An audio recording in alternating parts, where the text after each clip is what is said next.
What's up, everybody? This is our college basketball big game breakdown for Saturday, February 7th. My name is Logan. With me in the studio, Nick Von Brick. Yo.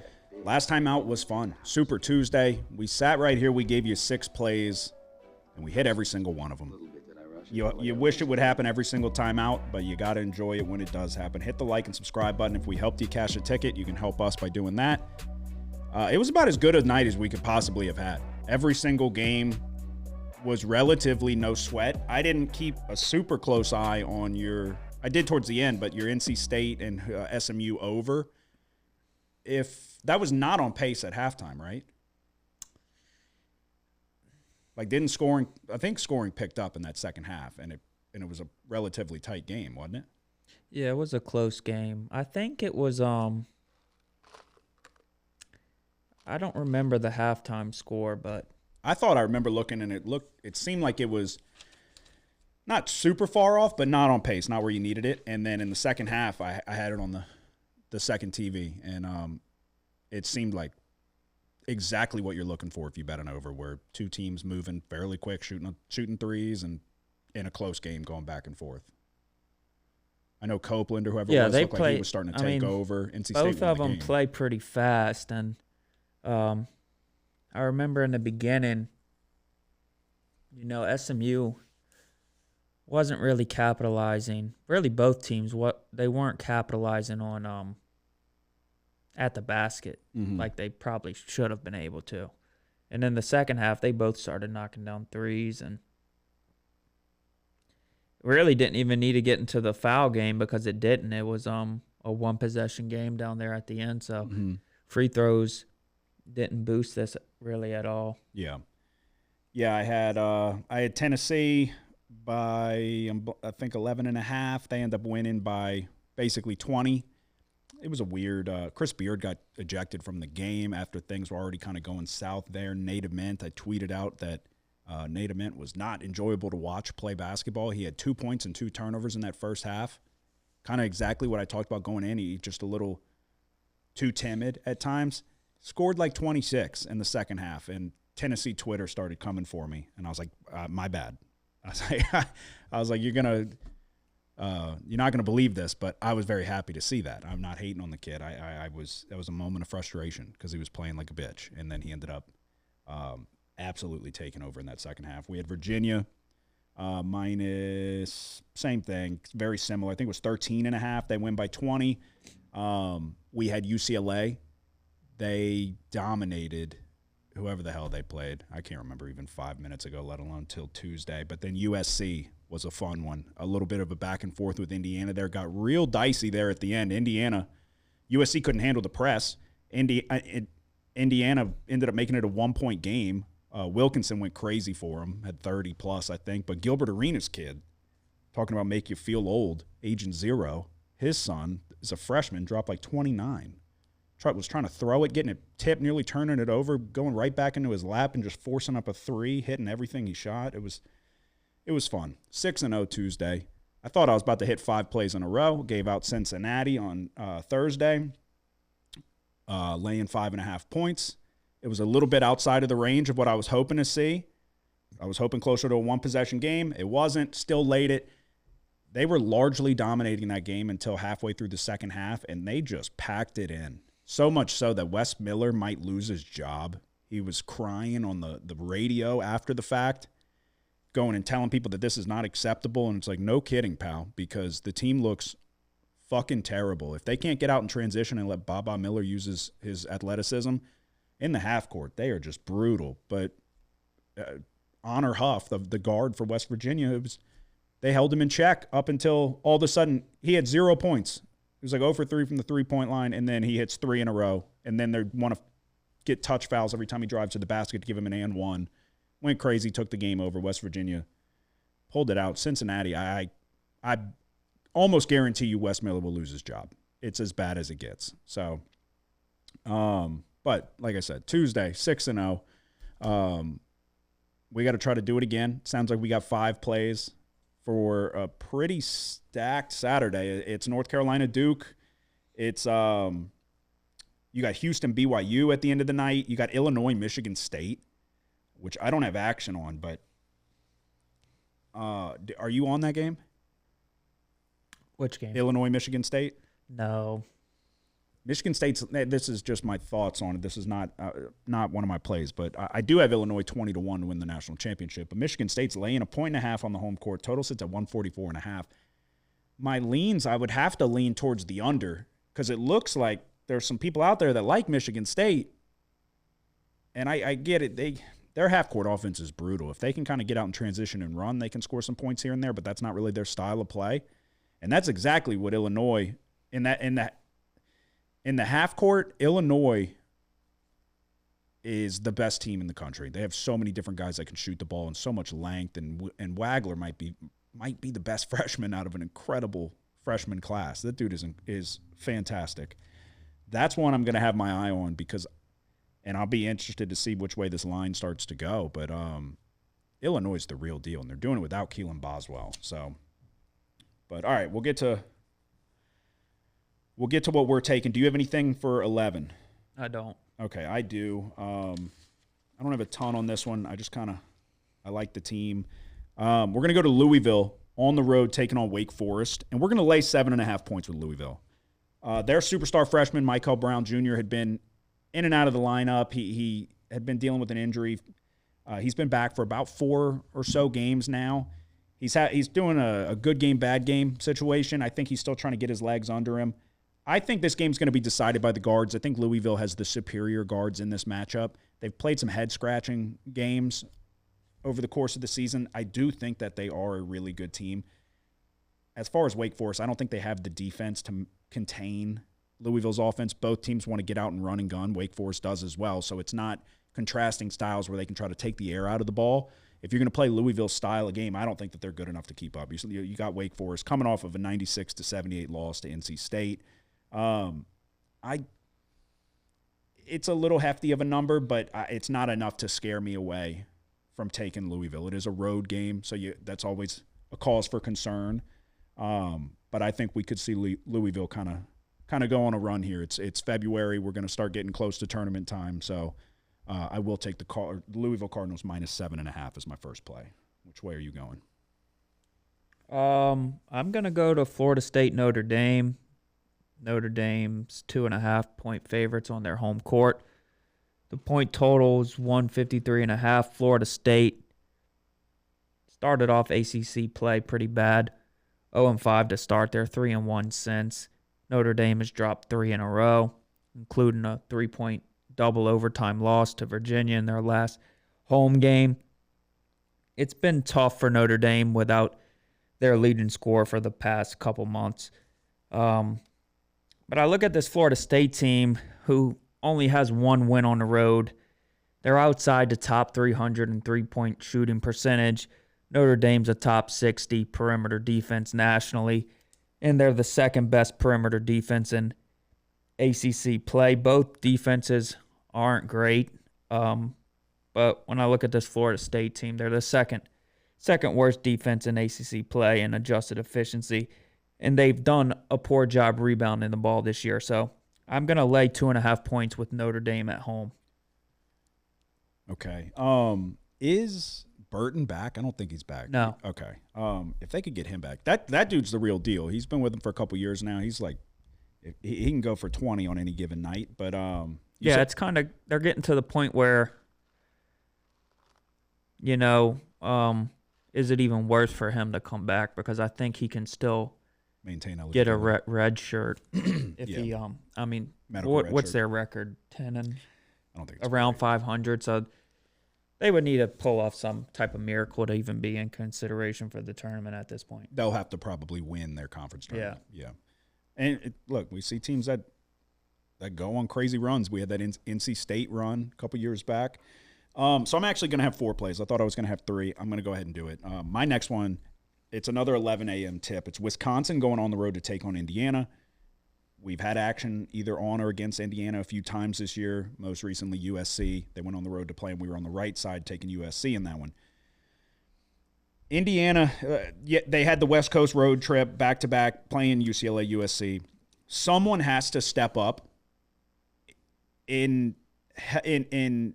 assist Lamar Wilkerson if they're going to have any shot going down the stretch. he's an incredible player. He had 30-plus against USC, kind of took over the game there late and nearly willed them to victory. Tucker DeVries, the coach's son, struggling to shoot the ball. I don't know. The spot tells you Indiana. This is about as Indiana of a spot as it gets, in my opinion, back at home in a game where they really needed. You finally got that big win that you were looking for under your belt with Purdue. You pull out a double overtime win against a solid UCLA team, but then you drop to USC. You're in the Big Ten. You got to win the games at home. I think that this is a tough ask to back Wisconsin here going on the road, but we're going to do it. We're going to take the Badgers plus 4.5. USC had a pretty significant size advantage over Indiana, and it played a big role on the boards. I think Wisconsin can have similar success. Both teams shoot the three at a high rate. Wisconsin's number 10 in the country. Indiana's number 16. I just feel like the one-dimensional offense for Indiana, that everything's going through Wilkerson. Somebody's going to have to step up in his absence. You haven't seen anybody really be able to do it in quite some time. Whereas when you look at Wisconsin, I think that the scoring distribution is much more even. You got Nick Boyd, John Blackwell. You got the size with Winter and Rapp. And I think that there's plenty that Wisconsin has to offer to hang in this game and at least make it a one-possession game. So I'm going to take the Wisconsin Badgers plus 4.5 as my second play for Saturday. You want to go ahead with yours? Yeah, I'll go to Clemson on the road facing Cal. Clemson's 3.5-point favorites. Clemson has been really good in conference play. Their only loss was to NC State in overtime. Clemson's success comes from their top 15 defense nationally in adjusted efficiency, but Cal has been pretty good at home other than two games where they were clearly outmatched by Louisville and Duke, two top 20 offenses in the nation. I don't think Clemson's in that category here. I think they're one of the better teams in the ACC, but offensively, they're just not there. I think Cal defensively is good enough to keep this game close. Another point is it's a second straight road game for Clemson on the West Coast. Their last game was against Stanford, so I'll take Cal plus 3.5 at home. All right, for my next one, we're going to go to one of the bigger games of the day. You've got a rivalry matchup. You got Alabama going on the road to take on Auburn in the jungle. We just saw Bama not too long ago get boat raced by Florida, 100-77. Obviously they're coming off of the Texas A&M win in a game that was there wasn't a single second of defense being played on either side. It was just a track meet. You look at the Florida game. I gotta get better at notes here. I write the notes down fast, and then when I go to look at them, I'm like, don't know where in my head I'm like, or when I'm originally writing them down, I'm like, here, and here, it'll be easy. And then I look at it, I'm like, I don't fucking have a clue what I was thinking. Like I said, Florida beat the brakes off of Alabama, and it wasn't close, 100-77. They scored 100 points. They only made 3 3-point shots. Hawk, Condon, and Chinyelu, the three bigs, combined for 61 points and 29 rebounds. Bama has a clear problem in the front court. That's why they brought Bediako back. And whether he's going to be able to play or not, it comes down to a judge's ruling. And he's the one who went to the pros, and then he came back. And college athletics are in a weird spot where allowing players to go to the NBA and come back and play when they're not good enough to play in the NBA. Nate Oates did that for a reason, because they have a problem in the front court. They have a ton of quality and capable guards. But if the threes aren't falling, you got to find a way to be a little more balanced, but also they need protection at the rim, and they need the ability to rebound. And so that's why you go out and you get somebody like Bediako and bring him back. Long story short, I think it's a great matchup for Auburn's leading scorer, Keyshawn Hall. I think he's going to have a solid game here. Clear conflicting styles. Bama's one of the fastest teams in the country, and they shoot the most threes, number 1 in the nation. Auburn plays much slower, 174th in tempo, and they're 160th in three-point attempts. So somebody's style is going to win. I'm going to back Auburn, who's number 3 in the nation in free throw attempts and getting to the line and their ability to score around the rim. It's much more You can rely on it a lot more. Whereas if a team like Alabama, if you have an off shooting night, they're going to lose by 20 plus, like we saw against Florida. And the bigs for Florida, they dominated Alabama. I think Auburn can replicate that to some extent, and in the form of winning this game by a little bit of money's come in on them. Originally it was 1. I wish it still was. It's now 2.5, but we're going to lay 2.5 points with Auburn. I don't like Nate Oates, if I'm being completely honest with you. I think he's a borderline fraudulent head coach. The philosophy of just shoot a ton of threes, play zero defense is never going to work, in my opinion, in terms of winning a national championship. So I'm not a big Nate Oates fan. I think we see Auburn put a beating on Alabama in this one. So I'll lay 2.5 points with Auburn on the home court. And I got one more. One of the later games of the night, Houston going on the road to take on BYU. This is going to be an incredible game. It's an incredible matchup. It's an incredible color scheme, jersey matchup here. BYU coming off 3 losses in a row. They've lost 4 out of their last 5. 86-83 loss to Arizona. That game was not as close as the final score. 90-82 loss to Kansas. Same thing. Kansas was up 30 in the first half. 99-92 loss to Oklahoma State. Not a good loss. And then 84-71 before all of those, they were on the road against Texas Tech. BYU, the main thing here, is not very good defensively. They're just not. They don't have a ton of size, but they're kind of lazy on the defensive side of the ball. Back on their home court, it feels like a very BYU spot off all these losses. And Houston, very well, they're not immune to going and laying an egg on the road in conference play. And it's very tough. The Big 12 is probably the best conference in the country. And night in and night out, home court plays a gigantic advantage. But with that being said, we're going to go over 148.5. There is a very real scenario here where Houston just puts the clamps on Dybansa and JoJo Tugler's on him, and they just make his life hell. That's a very real scenario here. But both teams are in the top 100 in three-point attempts per game. BYU wants to really push the pace. They're 45th in the nation in tempo. And if I'm being completely honest with you, I think that is in their best interest to do. You need to go as fast as you possibly can, because if you allow Houston to set up their half-court defense, it's going to be very tough. I don't know that Dybansa is ready for what Houston's about to throw at him. But the one key here is he's number 9 in the nation of all players at getting to the free throw line. He's elite at drawing fouls and getting to the line. JoJo Tugler has a foul problem. JoJo Tugler is one of the best, if not the best, on-ball defender or just overall defender in the league in terms of being able to guard every single position.